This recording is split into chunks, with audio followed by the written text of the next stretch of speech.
53장 4절부터 12절까지입니다. 그는 실로 우리의 질고를 지고 우리의 슬픔을 당하였거늘 우리는 생각하기를 그는 징벌을 받아 하나님께 맞으며 고난을 당한다 하였노라. 그가 찔림은 우리의 허물 때문이요 그가 상함은 우리의 죄악 때문이라. 그가 징계를 받음으로 우리는 평화를 누리고 그가 채찍에 맞음으로 우리는 나음을 받았도다.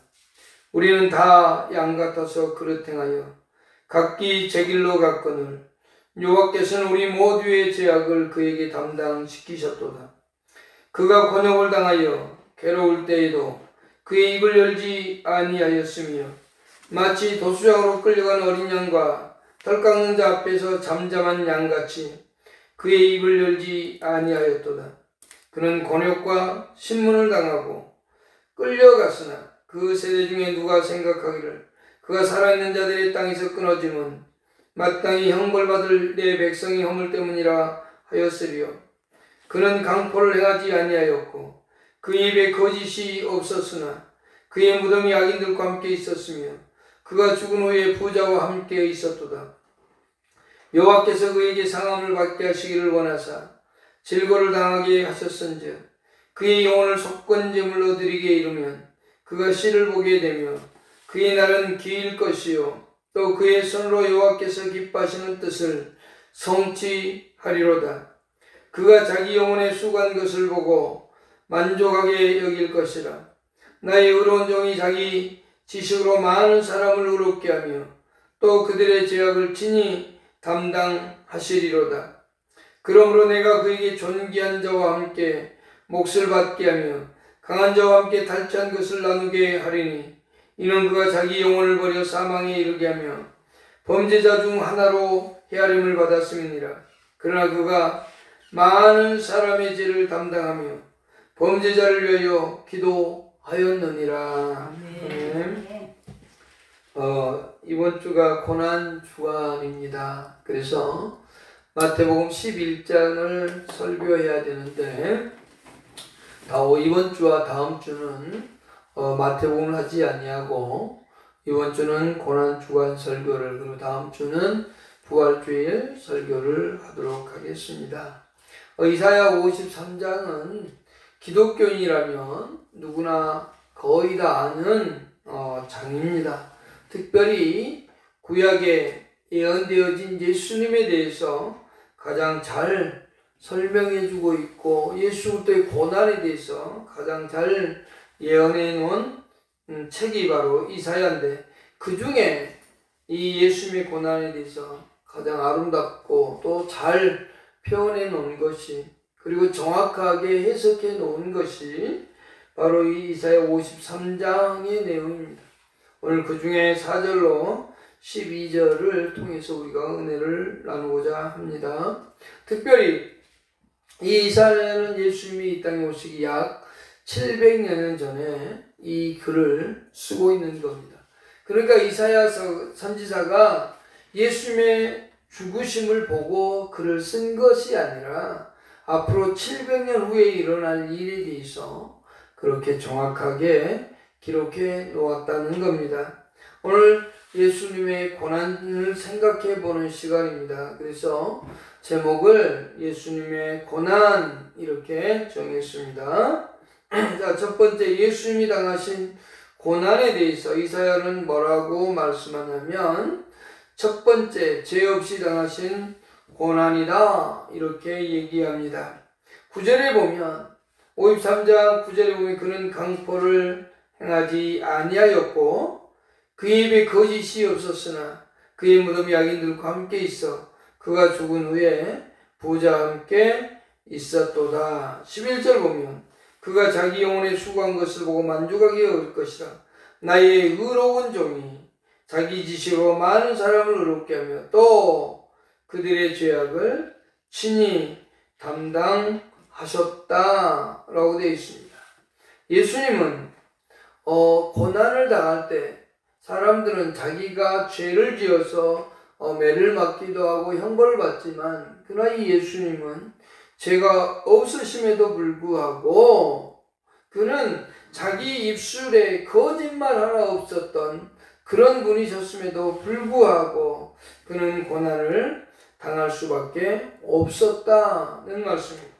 베드로전서 2장 20절에 보면 제가 있어 매를 맞고 참으면 무슨 칭찬이 있으리요. 그러나 선을 행함으로 고난을 받고 참으면 이는 하나님 앞에 아름다움이라는 말씀이 있습니다. 다시 말하면 죄를 짓고 매를 맞는다면 그 매를 맞을 때 그래 또 참고 참아내는 것은 그렇게 잘한 일이 아니라는 거죠. 당연한 일이라는 겁니다.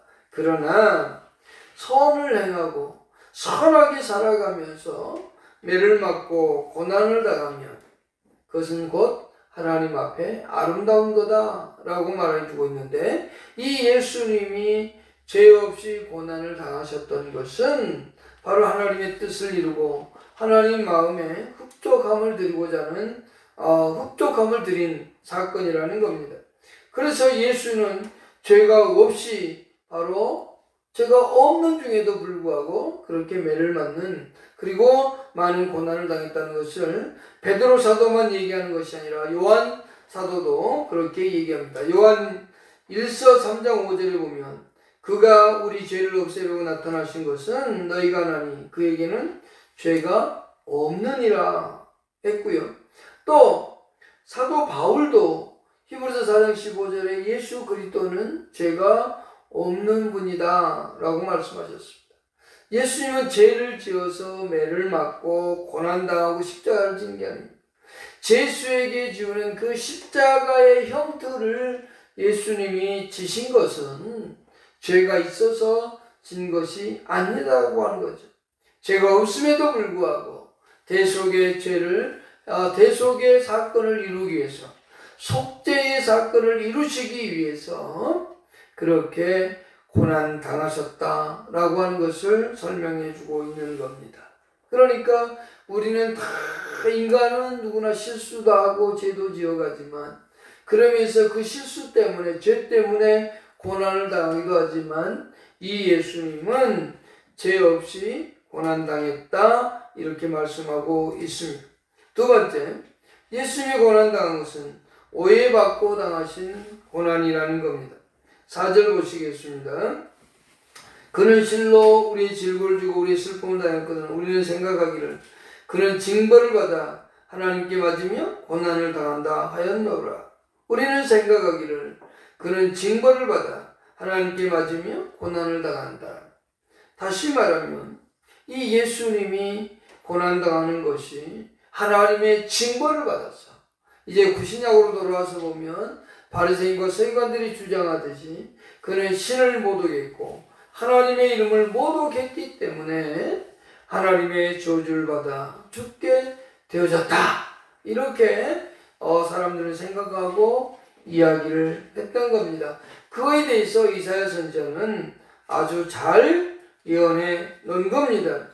하나님께 그는 징벌을 받아 하나님께 맞으며 고난을 당한다. 여러분 혹시나 그런 생각을 가지고 있다면 그것은 잘못된 생각입니다.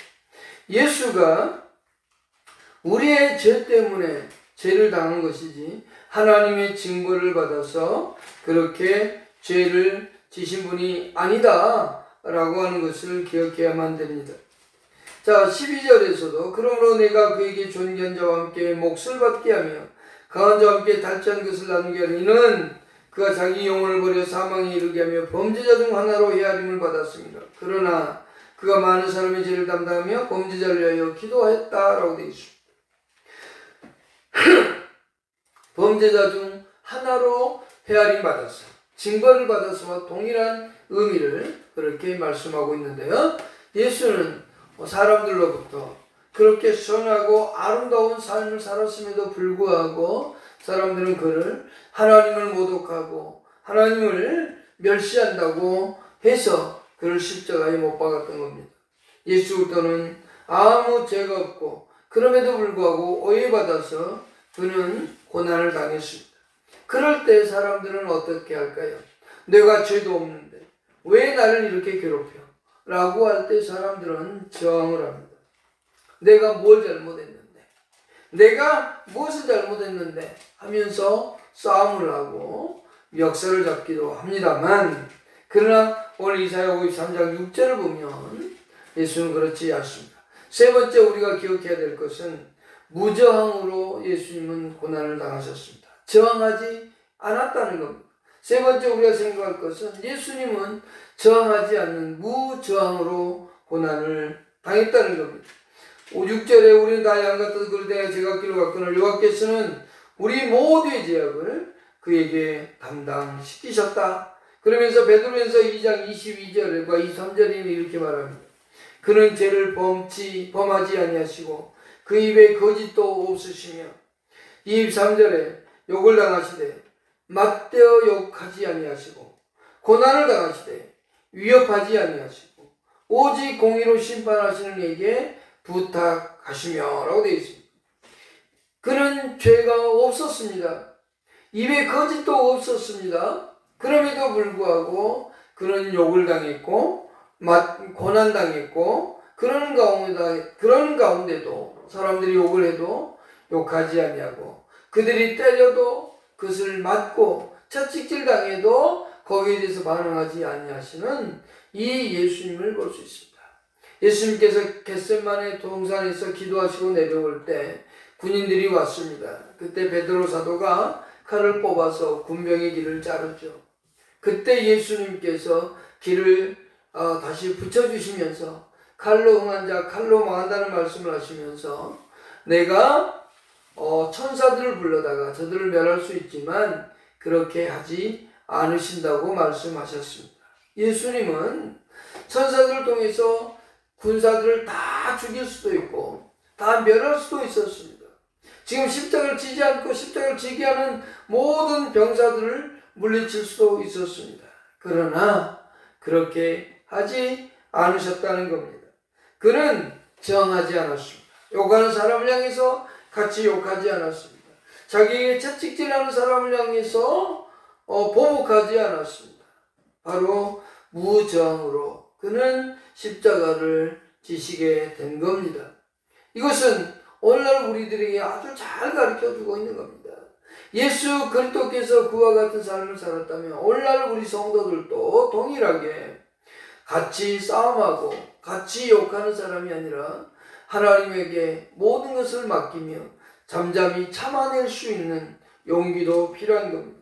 베드로전서 2장 23절에서 욕을 당하실 때 맞대 욕하지 아니하시고 고난을 당하실 때 위협하지 아니하시고 그 다음 뭐라고 말씀했냐면 오직 공의로 심판하시는 이에게 부탁하시며, 우리는 살아가면서 예수 그리스도 때문에 고난을 당할 수도 있고 욕을 먹을 수도 있습니다. 그럴 때 대응하지 마시고 오직 심판하시는 하나님께 맡기는 그와 같은 예수님의 모습을 우리도 지닐 수 있기를 바랍니다. 네 번째 우리가 생각할 것은 뭐냐면 아주 중요한 겁니다. 이것이 예수 그리스도께서 고난을 당하신 가장 중요한 이유이기도 합니다. 속죄의 고난이라는 겁니다. 53장 4절에 그는 실로 우리의 질고를 지고 우리의 슬픔을 당하였거늘, 우리의 질고를 지고 우리의 슬픔을 당하였거늘. 예수님은 자신 때문에 진 게 아니라 우리 때문에 졌다고 얘기하는 거예요. 그 다음 5절 보십시다. 그가 찔림은 우리의 허물 때문이요 그가 상함은 우리의 죄악 때문이라.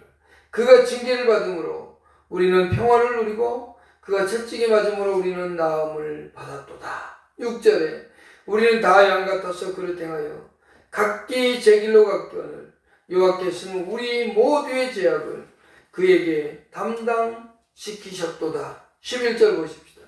그가 자기 영혼의 수고한 것을 보고 만족하게 여길 것이라.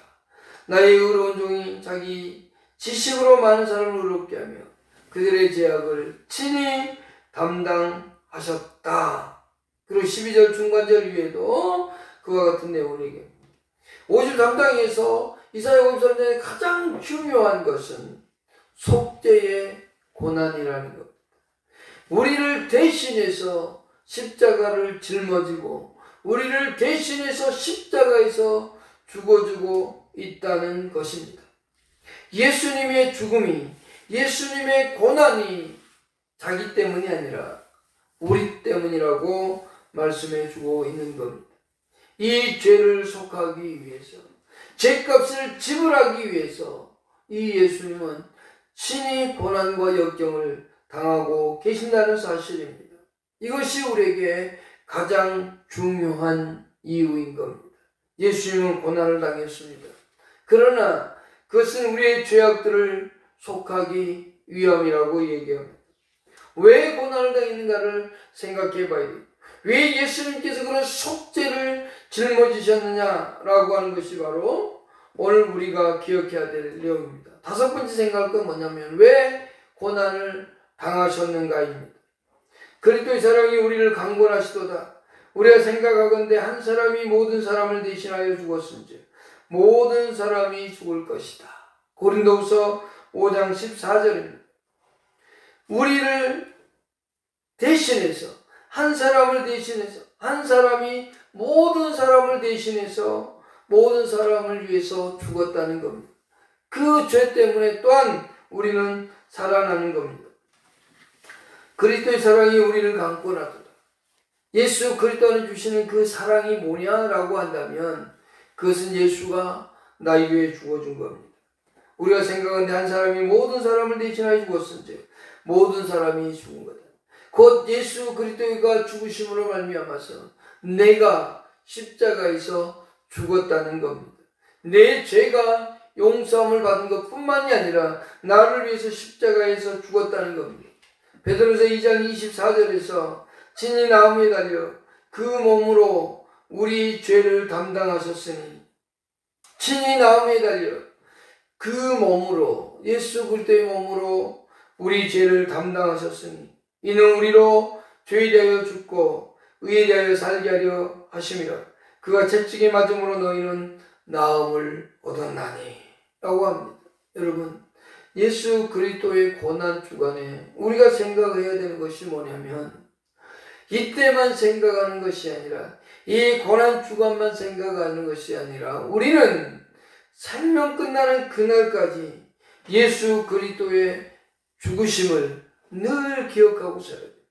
성찬식 때 잠깐 기억하고 끝나고 또 이 고난 주간에 잠깐 예수 그리스도의 고난을 생각하고 끝나버리면 안 됩니다. 이 예수 그리스도께서 자신의 몸으로 우리 죄를 담당하셨다는 사실을 기억해야만 됩니다. 그래서 우리는 죄에 대해서 죽었습니다. 우리는 예수 그리스도의 부활하심을 또한 살아난 겁니다. 의에 대하여 살게 하려 하심이라고 베드로서 2장 24절에 말씀한다고 그랬죠. 우리가 예수 그리스도께서 나를 위해 십자가에 죽어주시고 죄를 짊어지심으로 인해서 우리가 죽고 또한 동시에 우리가 살아나게 되었다는 사실을 잊어서는 안 된다는 겁니다. 그가 채찍에 맞음으로 너희는 나음을 얻었나니라고 얘기합니다. 우리는 이 고난 주간에 딱 기억해야 될 것 이겁니다. 예수는 고난을 당하셨다. 그리고 십자가에 죽으셨다. 처참한 고난과 고통을 당하셨다. 인간이 경험할 수 없는 최고의 고난을 경험하셨다. 그리고 죽으셨다는 겁니다. 이 예수 그리스도의 죽으심을 우리가 믿지 못하면 예수님의 부활 또한 믿을 수가 없는 겁니다. 예수 그리스도는 우리의 범죄함을 위하여 내어준 바 되었고 우리를 의롭다 하기 위하여 살아나셨다라고 로마서 4장 25절에서 말씀하고 있는데, 오늘 우리는 예수는 분명히 죽었다는 것을 인정해야만 됩니다. 그것은 누구를 위한 것인가요? 예수님이 우리를 위해서 죽으셨다는 사실, 더 정확히 표현하면 나를 위해 죽었다는 겁니다. 예수님이 2000년 전에 나를 위해 십자가를 짊어지고 죽어주심으로 인해서 그때 나의 죄 또한 죽어진 겁니다. 예수 그리스도는 우리가 태어날 때부터 가지고 온 이 죄를 짊어지고 죽어줬다는 겁니다. 예수는 우리의 짊어지고 죽으심으로 인해서 우리가 가지고 있는 이 원죄가 사함을 받게 되었다는 겁니다. 그러면 우리는 앞으로는 이제 예수님이 죽었기 때문에 죄를 안 짓고 사느냐? 그렇지 않습니다. 여기서 아주 중요한 것을 얘기하고 마치고자 합니다. 죄는 분명히 두 가지가 존재합니다. 첫 번째, 우리가 태어날 때부터 가지고 오는 죄가 있습니다. 그것을 신학적 표현으로 원죄라고 합니다. 이 죄는 예수 그리스도가 십자가에 죽고 부활하셨다는 것을 믿으셔야 됩니다. 나를 위해 죽어주셨다. 그리고 내 죄가 용서되었다. 예수님이 십자가에 죽으실 때 나도 죽었다는 사실을 분명하게 인식하고 믿으셔야만 이 죄가 용서가 됩니다. 그래서 이 죄는 믿음으로 말미암아서 용서함을 받습니다. 그럴 때 우리를 의로운 자라고 인정하시고 하나님의 자녀로 삼으시는 겁니다. 이것이 곧 믿음에 의해서 이루어지는 겁니다. 그래서 그 순간부터 믿음이 생겼고 우리가 새로운 생명을 가진 중생의 삶을 살기 시작한다면 그때부터 성화의 삶으로 들어가서 예수 그리스도에 오시는 그날까지, 아니 우리가 예수님께 가는 그날까지 거룩한 성화의 삶을 살아가게 되는 겁니다. 그래서 영원한 하나님의 아들로서 하나님 나라에 들어가게 된다는 겁니다. 두 번째 죄는 자범죄가 있습니다. 예수를 믿지 않는 사람에겐 이 자범죄는 해당되지 않습니다. 왜? 원죄가 용서되지 않았기 때문에 이 죄는 혜택에 해당이 안 됩니다. 왜냐하면 원죄로 인해서 멸망을 받게 되기 때문에 그렇습니다. 그러나 우리는 살아가면서 예수 그리스도 안에서 원죄가 용서함 받고 거룩한 성도가 되었습니다. 하나님께서 의롭다고 인정을 하셨으나 우리 안에는 아직도 죄의 성품이 남아서 죄를 짓고 싶은 욕구가 계속적으로 일어나는 겁니다. 또한 사탄은 우리에게 계속적으로 유혹합니다. 뭐하냐? 죄를 짓도록. 그래서 하나님 뜻대로 사는 것보다는 욕심대로 살아가기를 원하고 있는 겁니다. 이 자범죄는 무엇으로 해당이 되느냐? 요한일서 1장 9절에 보면 회개함으로 자백함으로라고 되어 있습니다. 이 죄는 회개하고 자백함으로 인해서 용서함을 받습니다. 그러면서 우리의 성품이, 우리의 삶이 예수 그리스도를 조금씩 닮아가는 겁니다. 하나님의 성품을 조금씩 닮아가는, 성경에 조금씩 더 순종해가는, 그래서 하나님의 모습을 드러내고 세상 가운데에서 예수 그리스도를 믿는 자의 삶의 모습을 보여주는 성화되어져 가는 삶을 살아가게 됩니다. 이렇게 살았을 때, 천국 갔을 때 우리에게 뭐가 있느냐? 상급이라는 게 주어지는 겁니다. 이것을 우리는 기억하셔야만 됩니다. 오늘 예수 그리스도의 고난 앞에서 예수 그리스도의 고난을 생각하면서 우리가 생각할 것은 우리가 태어날 때부터 가지고 있는 이 원죄가 예수로 말미암아 용서받았다는 사실을 잊지 마시고 기억하고 늘 그 하나님께 감사하면서 영광스러운 나라에 가는 그날까지 우리는 성령의 도우심 속에서 진리의 말씀을 따라 거룩한 삶을 살아가는 저와 여러분 될 수 있기를 축복합니다. 기도하겠습니다. 하나님 고맙습니다.